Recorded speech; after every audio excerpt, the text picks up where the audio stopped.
राम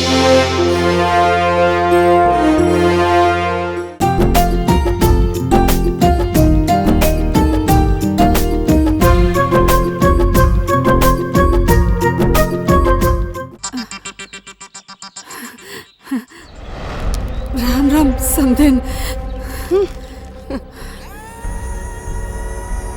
समधन मोर शंकर ला क्षमा कर दो। भैया हाँ। ये कहा थे कर शंकर ला क्षमा कर दो। पंचायत में तो शंकर बहुत तकड़ा थी से।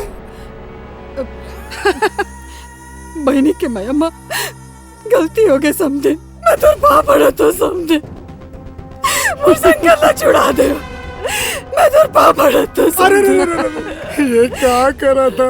चलो खड़े हो जा, खड़े हो जा, सब ठीक हो जाए। अरे गलती हो शंकर करे। ये डोकरी हाथ और पैर पड़ के माफी मांगे थे। छुड़वा दे। ओला छुड़वा दे। ठीक है ओला छुड़वा दे थन। अरे वो कमीना लग कैसे छुड़वा दे हैं?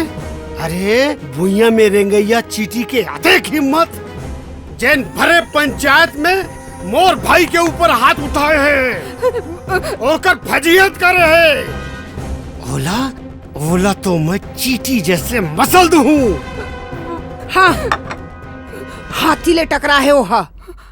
अरे तो शंकर है चाटी है चाटी। चाटी मोर शंकर चाटी। मोर शंकर चाटी। मोर शंकर चाटी। मोर शंकर चाटी। मोर शंकर चाटी है। सुनो ते मोर शंकर ला चाटी के है। जब यही चाटी हाथी के सूंड में खुसर थे ना तो बड़े बड़े हाथी गलो फड़फड़ा जाते। और शंकर हा आई ते संभल सकथस। संभल ले तो संभल ले। मोर शंकर हा आई।